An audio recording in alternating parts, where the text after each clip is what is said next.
J'ai cru que j'avais tort, j'ai cru que vous avez raison, mais malheureusement, j'ai la tristesse de vous apprendre que Ousmane Sonko, c'est l'un des plus grands escrocs politiques que l'Afrique n'ait jamais connu de tout le temps. Ousmane Sonko est pire que nos grands-parents, comme les Senghor, comme les Houphouët, les Bongo et autres. Il est pire. Et ça se voit encore là, lors de son dernier voyage à Bamako.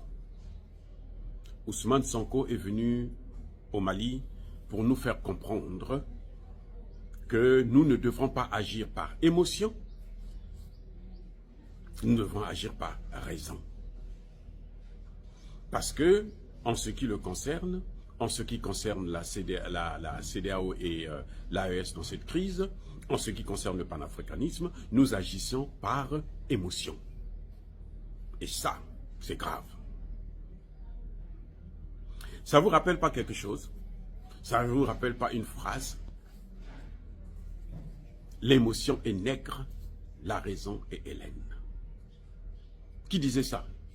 C'est bien entendu le grand-père d'Ousmane Sonko, son ancêtre, Léopold Sédar Senghor. Pour lui, nous ne réfléchissons pas.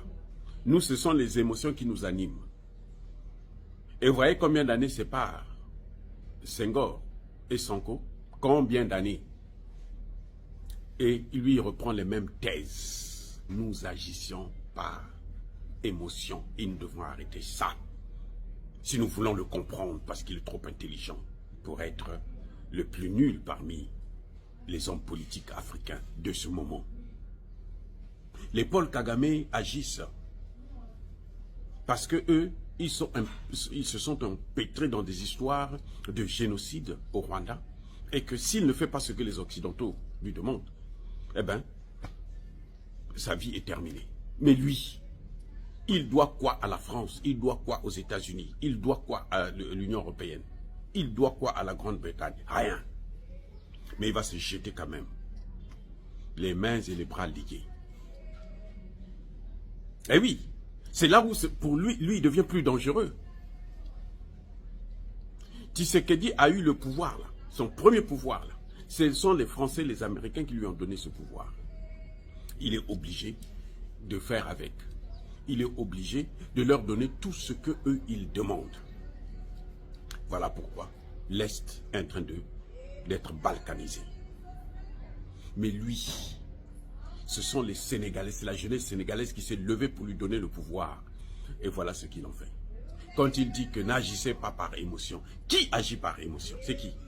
C'est les dirigeants maliens, c'est Assimi Goïta, c'est Choguel Kokala Maïga qui agit par émotion. C'est le peuple malien qui est émotionnel, ou bien ce sont les panafricanistes qui sont émotionnels? Question, répondez-moi. Qui agit par émotion? Ousmane Sonko insulte qui?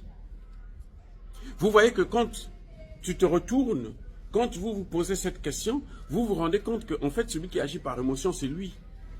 Ou c'est lui qui est redevable aux Occidentaux. Mais ce n'est pas nous. Nous n'avons rien, au contraire. Nous avons compris les enjeux, nous savons ce que c'est que le panafricanisme. Ousmane Sonko nous dit qu'il n'a jamais dit qu'il va rentrer dans l'AES. Qui lui a posé la question de savoir si il va rentrer dans l'AES? Est-ce que c'est ça la question qu'on lui a posée? Vous avez écouté son discours, je ne peux pas vous remettre ça encore parce que ça circule, c'est sur la toile. Personne, la question c'était pas qu'est-ce que tu penses de l'AES, si tu vas rentrer ou pas. On ne lui a pas posé cette question. Les gars, on lui a posé la question de savoir que le discours qu'il tenait avant qu'il ne soit au pouvoir et celui qu'il tient maintenant quand il est au pouvoir, il est différent. C'est ça la question qu'on lui a posée.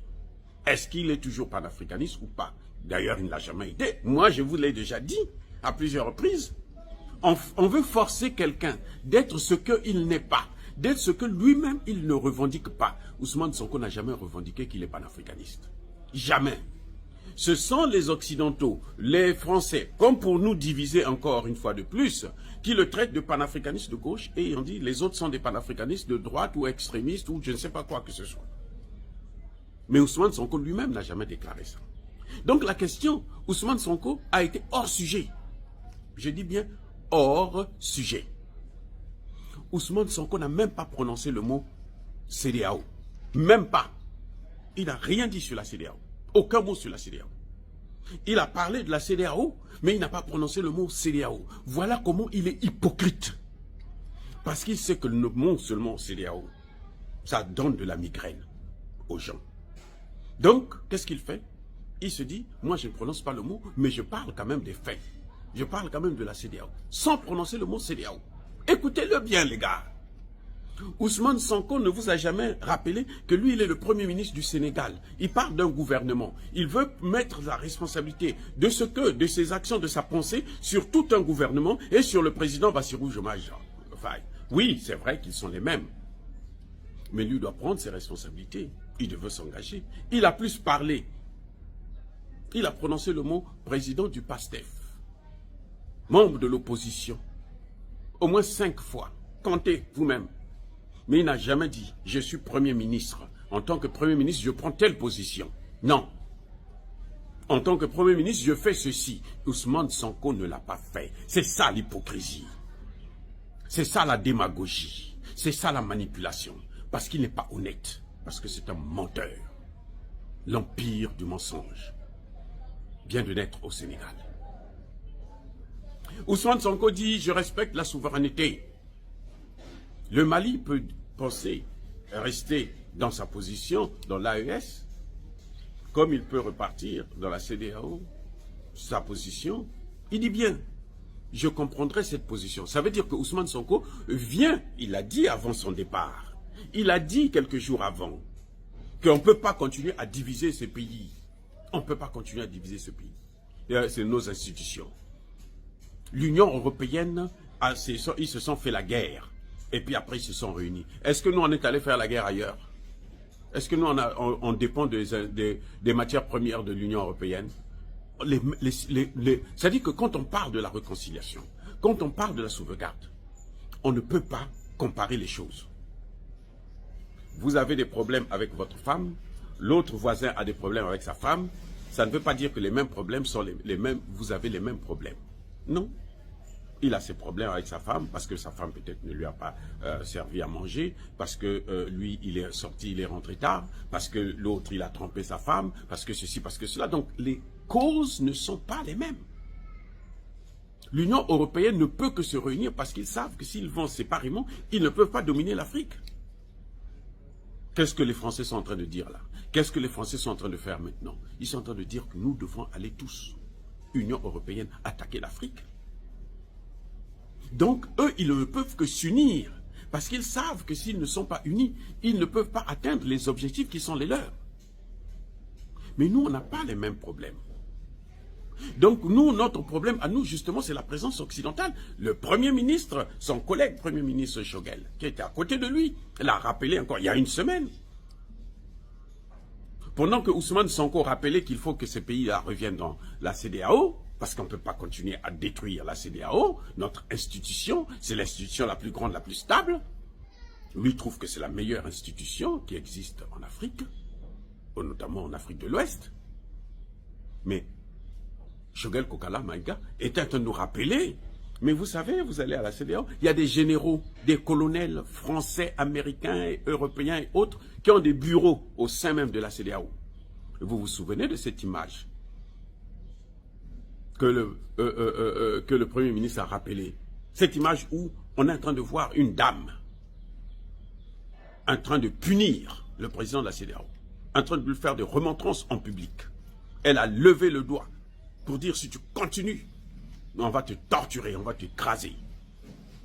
Qui ne se souvient pas de cette image macabre que Sonko n'a pas vue, visiblement. Sonko n'a pas vu ça. Vous voyez? Donc, Ousmane Sonko, c'est un hypocrite, c'est un homme dangereux, c'est un homme politique de peu de valeur. Voilà. C'est un minable. C'est un minable. Parce que le Sénégal mérite mieux. Le Sénégal mérite mieux. Ousmane Sonko n'a jamais dit que l'AES doit repartir dans la CEDEAO. Il n'a jamais dit ça. Mais pourquoi il parle encore de lui unir la famille? Et il parle de quelle famille? africaine. De quelle famille? Oh, la famille élargie avec les Occidentaux. Vous vous souvenez, c'est Ousmane Sonko qui a dit que les Blancs sud-africains sont aussi des panafricanistes, alors que ce sont des occupants. Vous vous rendez compte? Ce sont des occupants parce qu'ils ont le pouvoir, parce qu'ils dominent. C'est pour ça qu'ils sont restés là, qu'ils se disent maintenant sud-africains. Mais en réalité, ils ne sont pas des sud-africains. Ce ne sont pas des immigrés comme nous. Nous venons dans leur pays, on nous donne des papiers, on nous donne la résidence, et puis bon, on reste là. Non, eux, ce n'est pas le cas. Eux, ils sont venus avec la colonisation. Ils sont venus piller, dominer, écraser nos parents. Et maintenant, ils disent, nous, on doit rester maintenant ici. Parce que nous, là où on était là, c'est mauvais. Là où c'est bien, c'est ici. Ce n'est pas la même chose. Ousmane Sonko dit que ce sont des panafricanistes. Non, ils ne sont pas des panafricanistes. La preuve, c'est que ce sont eux qui ont empêché Vladimir Poutine de venir en Afrique du Sud. L'Afrique du Sud n'a rien à voir dans le conflit entre l'Ukraine et la Russie. L'Afrique du Sud, ce n'est pas son problème. Donc, voyez, les amis, c'est dit que Ousmane Sonko doit arrêter cette hypocrisie. Plus il fait ça, plus il devient ridicule. C'est-à-dire que c'est l'homme politique sénégalais le plus ridicule que je n'ai jamais connu. Les Macky Sall et les autres étaient des lèche-culs de l'Occident, mais ils avaient un peu de dignité. Lui, il n'en a même plus. Il n'en a même plus. Ousmane Sonko n'a aucune dignité. Et c'est lui qui est en train de détruire le palmarès de Bassirou Diomaye Faye. Ousmane Sonko vous savez pourquoi il ne s'est pas présenté comme Premier ministre? Il est venu comme Premier ministre, mais il a plus parlé de lui en tant que président du PASTEF. Il a parlé du passé, il n'a pas parlé du présent. Il a parlé du passé. Quand j'étais en prison, quand j'étais dans l'opposition, quand j'étais ceci, voilà ce que j'ai dit. Ce n'est pas ce que nous voulons entendre. C'est ce qu'il dit maintenant. Voilà comment les hommes politiques africains et notamment sénégalais sont en train de nous montrer leur vraie face. Ousmane Sonko est, c'est-à-dire que la pire espèce du malheur de l'Afrique et notamment du Sénégal.